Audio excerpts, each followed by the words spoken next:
The best of Money Matters. Under the Radar. You're listening to Money FM 89.3, and it's now time for a special episode of Under the Radar with me, Chua Tian Tian. Now, today we're going to dive deep into a company which plays an instrumental role in the defense, aerospace, and cyber and digital sectors. With over 83,000 employees dotted across 5 continents, our guest Thales provides solutions, services, and products to help companies, organizations, and governments carry out their critical missions. Think about air traffic management, training and simulation, to even in-flight entertainment solutions used in the aerospace industry, or signals intelligence, electronic warfare and collaborative combat systems for the defense and security industry, or even satellite-based systems to help scientists better observe our planet and better optimize the use of our solar system's resources. But beyond that, the firm is also looking at identity management and data protection technologies that help banks exchange funds, people cross borders, and energy become smarter and even more. But why are we speaking to Thales, you might ask? Well, the firm had in July 2025 raised its sales forecast for the year of 2025 while posting better first half sales and profit. So Thales's adjusted earnings before interest and taxes, or adjusted EBIT, came in at 1.248 billion euros, up 12.7% on the year on an organic basis. Now, the strong showing was driven by strong sales growth in the aerospace and defense segment and came on the back of increased military spending in Europe. But how far can the positive momentum be sustained, and how far will US tariffs throw a spanner in the works? And what role will Singapore play in Thales's playbook for the future? Speaking of Singapore, the firm said in May 2025 that it will launch a new AI center called Cortex in the country to develop AI solutions for critical environments. But what should we know about the move, and how important is it to the longer-term growth for Thales as a whole? Well, lots of questions. And joining me right here in the studio is Emily Tan, CEO and Country Director of Thales Singapore. Emily, thank you so much for joining us today. It's my pleasure. Happy to be here. Great to have you. And Emily, we've briefly talked about Thales being a leading player in the defense, aerospace, and cyber and digital sectors. Let's hear from you. How would you describe Thales's value proposition and business model? Thales is a deep tech company, and our purpose is to provide a future we can all trust. So technology surrounds us every day now, but in order for technologies to improve our lives, we need to be able to trust it. And thus, we're in the business of providing technologies we can trust and keeps us safe. We like to say that we have solutions that range from the bottom of the ocean to land, all the way to the sky, to space, and also cyberspace. So if I could start from space, we were providing satellite solutions, as you mentioned, in communications, in navigation systems, as well as observation. We are in aerospace, so we are providing flight avionics. We are also providing in-flight entertainment, as well as air traffic management solutions that keeps us safe in the sky. On the land, there's many different solutions that we provide, including protecting our digital identity, providing passports that enables us to travel around the world. And on the sea, we're providing radars and defense solutions that keeps our waters safe. And then all the way to the bottom of the oceans, we have sonars and mine countermeasure systems that, again, keeps our ships and vessels safe. You have briefly talked about your product verticals, so let's zoom in on that, Emily, because I understand that they can be categorized into four verticals or 4 segments, namely aerospace, which is where you talked about air traffic management, simulation, in-flight entertainment. You have defense and security, like your electronic warfare. You have digital identity and security, data protection for banks, and last but not least, the 4th vertical space, talking about satellites. So ultimately, when it boils down to dollars and cents on your balance sheet, which is the most important product vertical? Well, we've gotten where we are today because the strengths of all our verticals combined. But looking at our first half results this year, the group saw an 8.1% increase in revenue.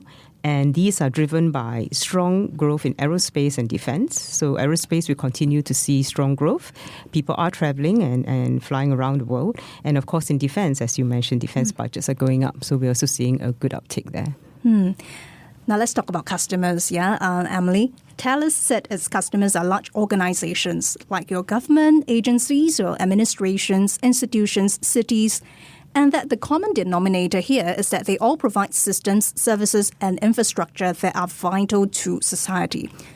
how would you define your customers here in Singapore? Any names and perhaps, what is the split between public and private clients? What is the average deal size? Because I know per your balance sheet, a large order has a unit amount of over 100 million euros. So for me to answer that question, I would ask you to take out your wallet. Don't worry, I'm not going to ask you to pay me. But if you take out your wallet and you take a look at the credit cards you have in there, more likely than not, you will find Thales SGP in fine print printed at the back of your credit cards. So all the major banks in Singapore, UOB, OCBC, DBS, StanChart, have our cards in their portfolio, and they are actually manufactured all in Singapore as well at our site. Another area that you will see our products, which you can name the customers, will be on your mobile phone, your SIM cards that sits quietly inside the mobile phone. So the major telcos are also our customers. And if I go on to Aerospace, so we provide air traffic management solutions to Singapore, so Civil Aviation Authority of Singapore. And we also provide cockpit instruments like avionics and flight management computers, as well as IFE. So all the airlines, your favorite airlines, such as Singapore Airlines, are our customers. And when it comes to defense and security, there is no secret as to who our customers would be. For defense, of course, it's MINDEF. And for public security, it's Ministry of Home Affairs. Okay. In terms of geographies, right, Emily, Thales has a footprint spanning 5 continents. In Singapore, you are here since 1973. Right, so what is the role of Singapore's operations to the firm as a whole? We are proud to have been in Singapore for 52 years, and we intend to be here for a long time coming as well. We started here in 1973 in aerospace. We saw the potential of the aerospace industry in Asia Pacific and chose Singapore as the first site outside of France to have repair and later on manufacturing facilities. So that started a base. And with that, we had also then expanded into our largest manufacturing base for our digital identity solutions. And thus, Singapore is our very important base for manufacturing. From that foundation of manufacturing, we have then built up very strong engineering skill sets here. And today, we have about 700 engineers working in Singapore, developing solutions such as digital identity, public security, air traffic management solutions to cater to our stakeholders here. On top of that as well, we have also gone even further to set up research and technology here. So we have one of 4 TRT, what we call technology research and technology centers in Singapore. We have 1 of 3 digital factories for the group located here. We have a design center with multiple co-labs with our stakeholders. And as you've mentioned, recently we launched our AI lab called Cortex. Don't mind me following up, right? Would you say that Singapore is more of a strategic hub in terms of where your R&D activities take place?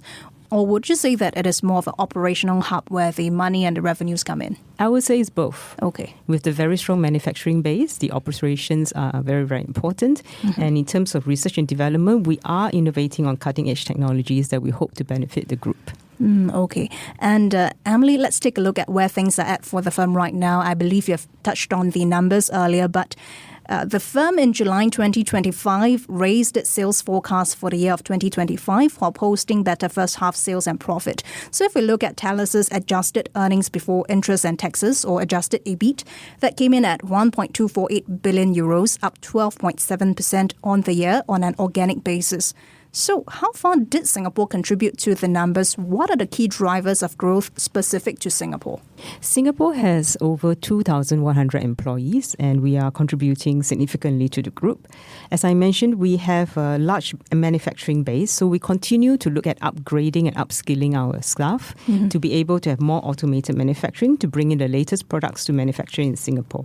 We've also recently set up a Centre of Excellence for Smart Factory to be able to innovate on these automated and AI technologies that can enhance our factory.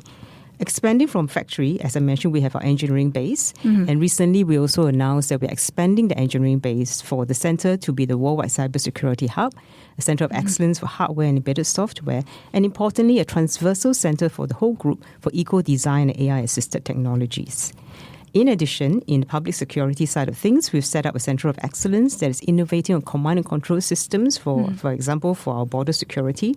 We also have an Air Traffic Management Centre of Excellence, again, innovating on cutting-edge air traffic management solutions and also looking at how to have greener aviation. We also have a defence hub in Singapore that helps to build resilience for our military in terms of the critical infrastructure that we provide to them. And in addition, as I mentioned, R&D, we're expanding in this area. We set up AI Cortex Lab, which I can talk about as well, and International Avionics Lab. So I'm just trying my luck over here. Emily, of course, I understand there might be sensitivities. Would you say that you're embarking on these expansion and capacity, expansion and R&D and investment, so on and so forth, because you are seeing a substantial demand coming in that warrants the company in doing so? I would say yes, and we also see that Singapore is a very strong partner to Thales, and we have really been partnering Singapore through the years, as we've been here for 53 years. So partnering Singapore alongside its economic development. So we are working hand in hand with Economic Development Board, for example, to understand what are the key areas and technologies that Singapore wants to focus on. And then we bring them back into Singapore to build local capabilities here. Well, Emily, if I could go back to Thales as a whole, the good showing was driven by strong sales growth in its aerospace and defense segment and came on the back of increased military spending in Europe. No surprise as to why that's the case. But two parts to my question, Emily. How have increased military spending filtered through to demand for your services right here in Singapore? Is it too far a distance to have any tangible impact? Secondly, how far are we seeing increased military spending in Singapore right now? I think with the current geopolitical situation, many countries are increasing their defense budget, not just in Europe, but also elsewhere in the world. Ministry of Defense has also announced that our budget for this year is going to be higher than last year. So we do see increased defense spending in Singapore as well. And with that, we are proud to have been selected by the Navy for our Pathmaster solution, which is a mine countermeasure system. And that helps to keep our waters safe. As you know, that's very, very important for Singapore's sovereignty. We are also providing many radar solutions to the MINDEF here. And as such, we have set up a defense hub to be able to provide local maintenance, engineering, as well as research and collaboration with MINDEF. I see. Now, if you're just tuning in, we're now in conversation with Emily Tan, CEO and Country Director of Thales Singapore. Well, Emily, looking ahead, how far can the positive momentum in terms of military spending globally be sustained? And how far will U.S. tariffs throw a spanner in the works? We are in the business of providing solutions that keeps countries safe, and we will continue to do so. And we are also looking at how can we be flexible in terms of our production units around the world. So in terms of the U.S. tariffs, I would not say it throws a spanner into the works for us. In fact, we are looking for opportunities. Having very, very large manufacturing base in Singapore, we are also seeing some volumes being redirected into Singapore because of our tariff situation. And speaking of momentum and the road ahead, Thales' order intake in the first half of 2025 amounted to some 7.03 billion euros, down 5% on an organic basis as compared to the first half of 2024. How are orders looking like in mature markets within Asia, say Singapore? And from which sectors are you seeing the most orders? What products or services do they demand from you? I think demand continues to be promising in Singapore across all of our key markets of aviation, defense and security, as well as cyber security. We do see a strong rebound of air travel, and increasingly, more and more people are taking to the skies, so that helps our avionics business. Complex cyber security is also required now increasingly as technology became more pervasive, so we're seeing uptick there as well. And of course, I've mentioned about the defense landscape, which requires a higher military spend and therefore also some opportunities for us. And on the whole, Emily, what role will Singapore play in Thales' playbook from now onwards as the firm sort of navigates a future marked by geopolitical uncertainties we talked about earlier, Trump's tariff threats, as well as supply chain bifurcation? As I mentioned, Singapore is a very key hub for the group, and the partnership with our Singapore stakeholders is very, very strong. And together, we're really pushing the frontiers of technology together.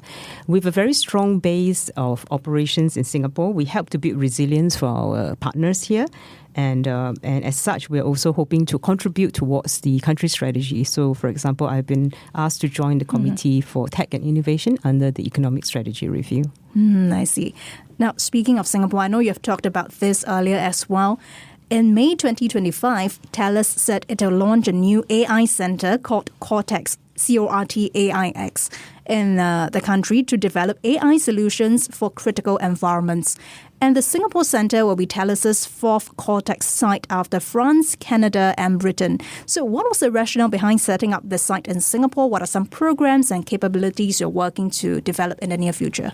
AI has been identified by the group as one of those transversal technologies that we must develop and implement into our solutions, but in a very safe and transparent way. So we have what we call true AI, transparent, understandable and ethical AI that we are implementing into our solutions. We saw a very strong fit with Singapore's national AI strategy, deep local presence, robust technology and R&D ecosystem to be able to bring Cortex to Singapore. And we see that our AI experts will double in the next few years, and we are wanting to be linked to the global network of AI experts that we have with the group. Over 100 Thales products are already embedded with AI, and we're going to focus on areas such as AI in mission-critical environments where failure is not an option. We'll drive the ethical and effective adoption of AI in Singapore for civil as well as defense ecosystems. And we see that the innovations that we do in Singapore can be exported globally. And similarly, we'll bring our global innovations into Singapore. And in the meantime, aside from that new AI site, Thales also inked an agreement with CAAS, Civil Aviation Authority of Singapore, to launch this International Avionics Lab in 2026. Again, what's the rationale behind the move? What do you hope to achieve out of the lab, given that it is housed in Singapore, which is a global aviation hub? Yes, so as you know, our Prime Minister broke ground on Terminal 5, very exciting development, and the congested airports will be an issue we need to deal with. There will be additional resources required to manage more airplanes in the sky, more people at the airports. Well, Thales is in a sweet spot where we have solutions that are in air traffic management, we have solutions that's in the plane for avionics, and we have solutions for airports, enabling airports to run more seamlessly and also safer. So we are a natural catalyst to be able to bring the ecosystem together, the different stakeholders in our aviation industry, to be able to innovate on technologies that will help to optimize the air as well as the planes on the ground and the airport. So we're working on possibly two areas. One is enabling aircrafts to land smoother while they are in the sky, enabling communications between the ground, the air traffic controllers, and the cockpit, and therefore reducing the fuel requirements for planes not to circle around the sky for too long before they land, and therefore also reducing the carbon footprint. We're also looking at how to innovate on optimizing once the plane touches the ground, or the way it taxis to the airport. All the services that's required there before it takes off again. We can use a lot of technology to be able to optimize that. Well, broadly speaking, Emily, if we set our sights on the longer term, what are some long-term trends that will bolster growth for Thales? And if I can stretch the question a little, how far are the firm's investments in Singapore crucial in positioning the company such that it can capitalize on the opportunities arising from these trends? We see that there are three key transversal technologies that will become more and more critical. I've already talked about AI. The second area is cybersecurity, and the third is in quantum.